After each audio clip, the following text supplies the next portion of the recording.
Oh, João, muito bom. Olha, muito obrigado por esta reportagem, meu mano. Muito bom, muito bom. Galera aí, legal. Agora é tempo de conversar com os meus próximos convidados. Estou agora com Alberto Oliveira Pinto e Anabela Carvalho, eles que estão na nossa companhia para nos dar a conhecer tudo sobre a série Fragmentos da História de Angola.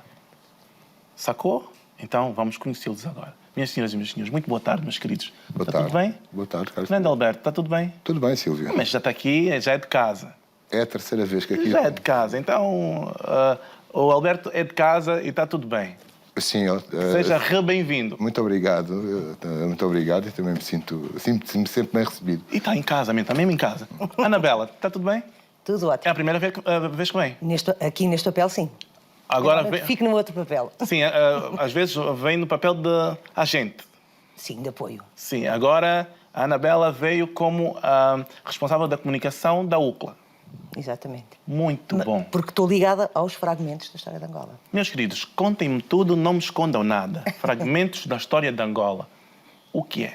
Bem, tudo começou com esse livro que aí está, com a história de Angola. Este filhinho, este bebê aqui, lindo, maravilhoso. Que é a terceira vez que aqui entra, agora em terceira edição, já cá veio em primeira e em segunda desde 2016.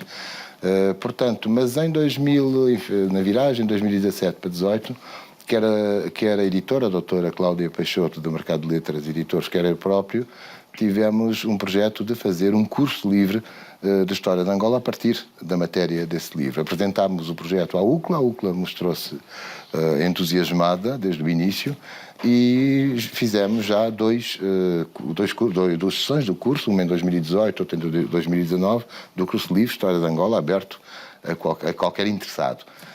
E estamos a preparar a terceira edição. Como a doutora Anabela Carvalho era e é a assessora de comunicação da UCLA, logo desde o início ela abriu uma página no Facebook sobre o curso e mais recentemente tivemos esta ideia de fazer pequenos filmes de sensibilização, os dois, enfim, de sensibilização à história de Angola, que designámos com este nome, Fragmentos de História de Angola. Ok. Deixa ver se percebi. Anabela, Sim. a partir deste livro, chegaram à conclusão, principalmente com a UCLA, junto da UCLA, de fazerem um curso de História de Angola. Exato. Sim. Um curso mesmo de género. Um ano todo. Sim. Quantos anos, por exemplo, seriam necessários para fazer um curso de História de Angola? Agora, a partir desse projeto da UCLA. Assim, a primeira edição do curso foi feita em 2018. 3 meses, 4 meses. A segunda edição foi 7 meses. E agora estamos a preparar uma terceira edição. Vamos ver quanto tempo será. E a partir daí é que foi o trampolim para se criar estes pequenos vídeos, fragmentos de História de Angola. Porque assim podemos, com pequeninos vídeos, dar a conhecer um bocadinho mais sobre a história de Angola. E no que é que consubstancia esse curso? É conhecer Angola, criar, se calhar, algumas teses sobre o que aprenderam sobre este livro ou esmiuçar esse livro de todas as formas? Eu quero perceber, assim, por miúdos. O curso é melhor Professor. contar. Bem, o curso, o programa do curso, que aliás está divulgado na página, não é? É feito a partir do livro. Portanto, a partir da estruturação do livro. O que não quer dizer que eu sou o professor coordenador e o professor principal. O que não quer dizer que eu não tenha também convidados para certas temáticas, portanto, tenha a colaborar comigo nestes 2 anos, tenha a colaborar comigo vários historiadores e especialistas em História de Angola. Noutras vertentes. Consoante as temáticas em que são especialistas, nomeadamente, eu agora, no primeiro ano tivemos apenas 3 convidados, este ano tivemos mais, eu poderia dar aqui uma série de nomes, mas arrisco-me a esconder outros. Já tivemos o professor Patrício Batsicama, que é angolano, da Universidade Tocoísta, mas por exemplo, o professor Jean-Michel Mabeko está ali, que é congolês, mas que é professor da Universidade de Harvard, a professora Tânia Macedo, o professor José Carlos Nâncio, a professora Marissa Murman. Tânia Macedo, a professora da USP em São Paulo. A professora Marissa Murman, deixa eu ver se não me esqueço de ninguém. a professora Helena Joaquim Moreno, também da USP, e ainda há um aspecto que me parece importante sublinhar, do primeiro para o segundo ano. Eu tenho tido a preocupação, é claro que o curso está aberto a pessoas interessadas na história de Angola, mas tem tido uma adesão também muito grande de doutorandos e mestrandos, portanto de universitários. E houve este ano, numa das sessões, eu convidei uma antiga aluna do ano passado, a doutora Fátima Pérez, que é doutoranda. Espero no próximo ano, na próxima edição, também convidar alguns alunos desta segunda edição para fazerem uma exposição de trabalhos que estejam a fazer. Não é? Muito bem, muito bem. Então, Anabela, e analisando esse ponto, né, do curso que está a fazer, que está a correr bem, há 2 anos já? Sim. Há 2 anos que está a correr bem e a adesão tem sido cada vez maior. Chegaram à conclusão de fazer...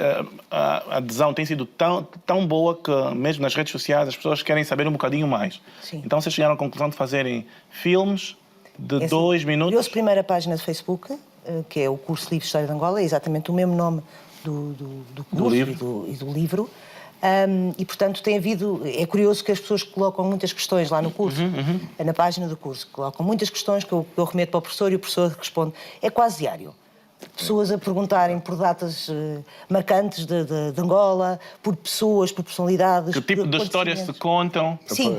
Quais são as histórias? A variedade é imensa. E, portanto, as pessoas são respondidas no espaço de 24 horas, 48, conforme também a temática, às vezes, porque o professor gosta de responder com exatidão, com exemplos, com capas de livros, com situações. Académicos, obviamente. Académico não é a são minha de outro área. nível. Não, Exatamente. Isso aqui não Exatamente. é Facebook para responder os comentários. Exatamente. E então achei que, se calhar, faria sentido avançarmos um bocadinho mais, porque não? Não só dava-se a conhecer o livro, porque acho que este livro é uma bíblia, de facto, sobre a história de Angola, sem dúvida.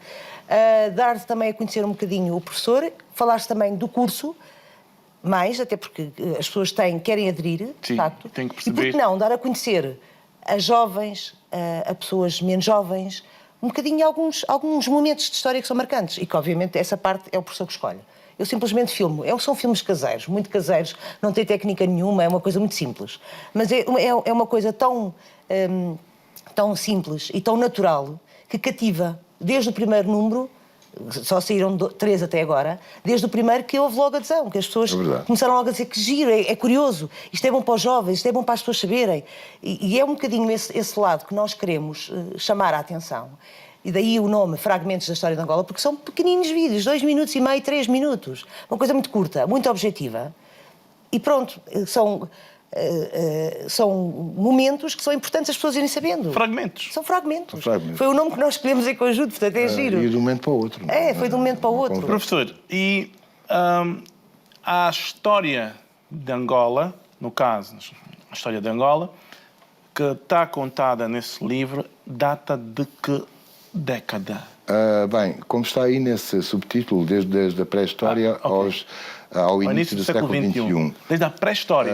Sim, a pré-história é um conceito discutível. Aliás, no primeiro filme dos Fragmentos de História de Angola, eu falo... Tiveram que dar essa explicação? Eu tive que dar essa explicação, possivelmente noutra... Como é sabido... Quando é que é a pré-história? Como é sabido, sempre que há marcos de memória, seja oral, seja através de monumentos, mesmo, como é o caso que nós temos lá em Angola, a Molembo Angola é um marco de memória. Sim. Portanto, a partir do momento que há marcos de memória, há história. Portanto, eu diria, desde os tempos líticos, os tempos da idade do Paleolítico, da pedra em Angola, até 2002, que é o fim da Guerra Civil. O que não quer dizer que não possa haver edições futuras... Sim, até porque mesmo num livro... onde a história seja mais ampliada. Mesmo num livro, numa sebenta dessa, isso é uma sebenta quase, uma sebenta literária, poderão haver alguns momentos que careçam de outras explicações, né? Evidente, então, daí outras edições. É impossível tratar tudo, no livro. É um guia, mas é impossível tratar tudo sobre a história de Angola. Aliás, o livro até, eu já digo isto, não me canso de dizer, é um incentivo não só para o interessado comum, mas também para o próprio investigador aprofundar determinados temas. Outras histórias. E entre algumas das questões que agora a Anabela mencionou, que me chegam à página do curso de História de Angola, quantas não são no sentido de aprofundar este ou aquele aspecto da história. Professor, assim, por exemplo, uma história que esteja no livro, não caricata, mas que muita gente quer saber. Olha, há dois exemplos.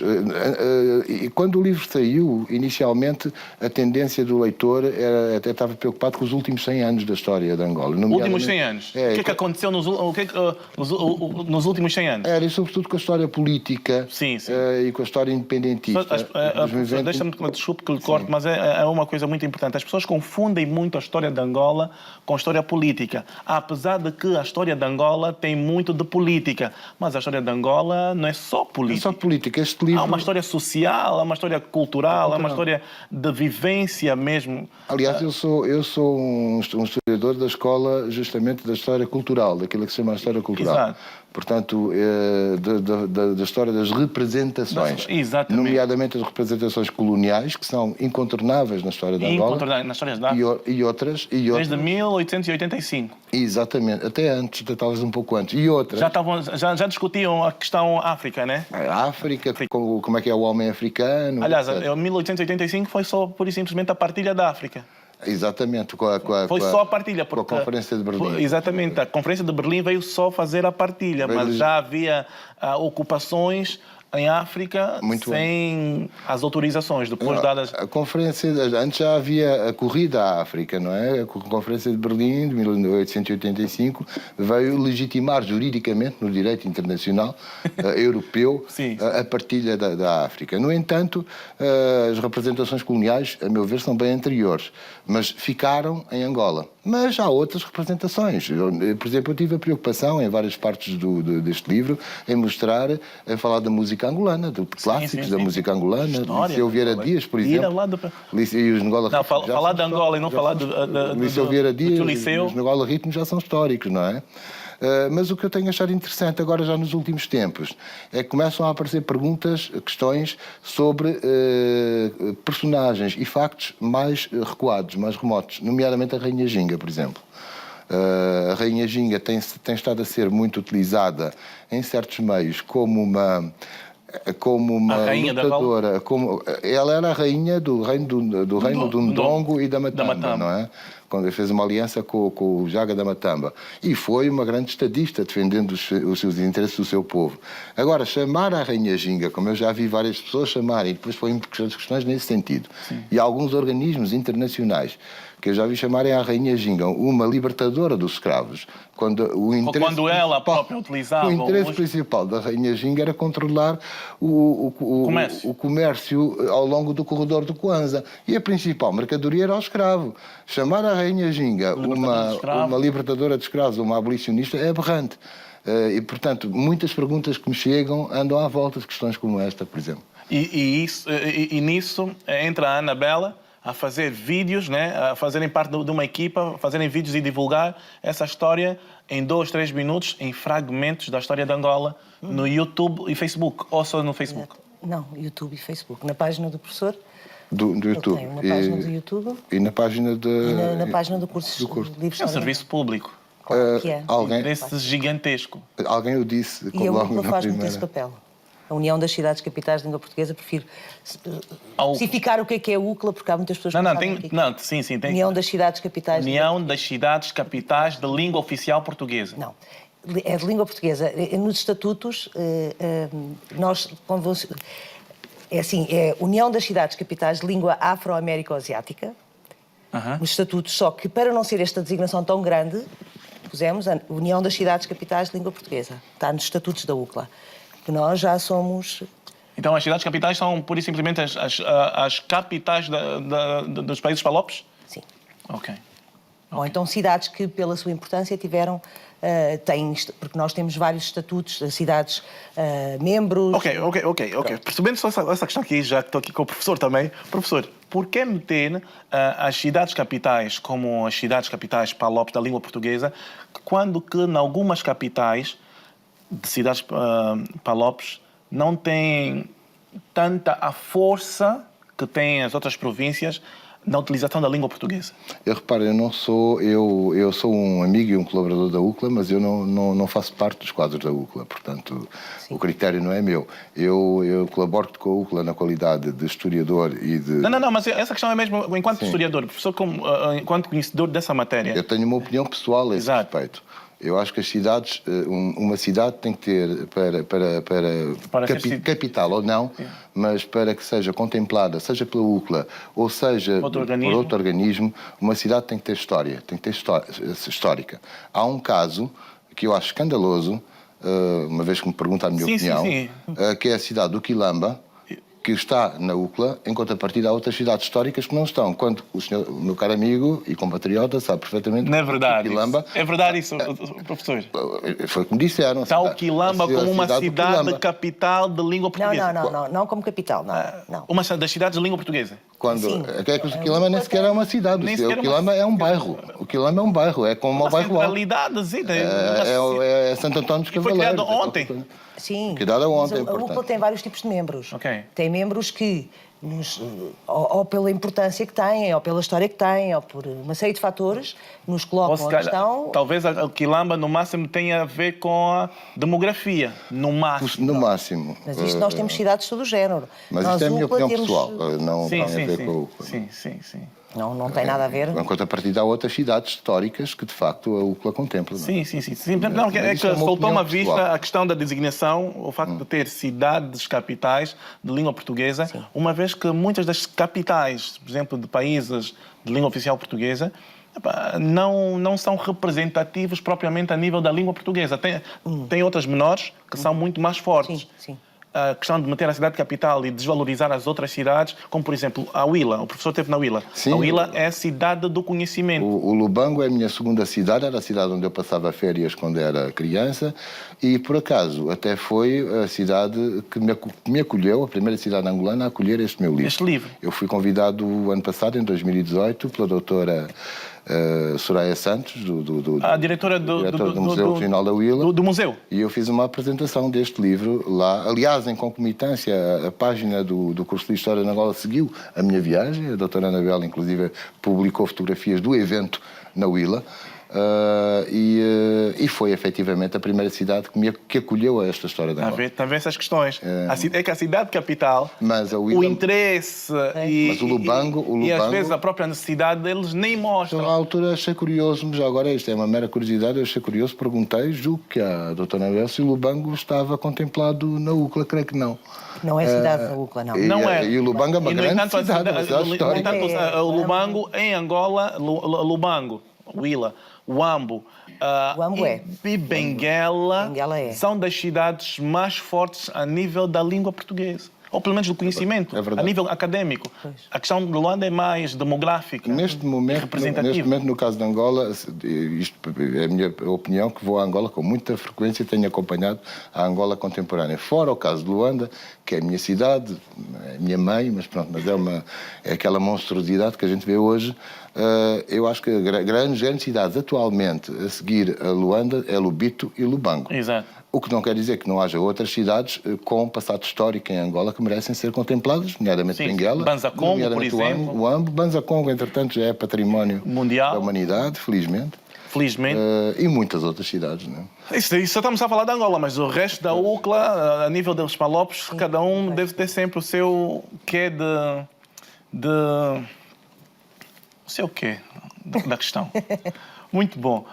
Professor, olha, tenho a agradecer o facto de vocês estarem a divulgar a história de Angola pelo mundo, utilizando esta plataforma digital, e desejo muitos êxitos e tudo o que precisarem de nós estaremos aqui para divulgar e ajudar nisso. Muito obrigado. Eu, pela minha parte, continuarei a estudar a história de Angola e estou aberto a todos os interessados. Ok, obrigada. Obrigado. Nós, em nome da produção, eu agradeço e fico esta aqui para mim. Obrigado, professor. Obrigado, Anabela. Obrigada. E até já, até sempre. Até já. Até sempre. Antes de irmos para o intervalo, vamos ouvir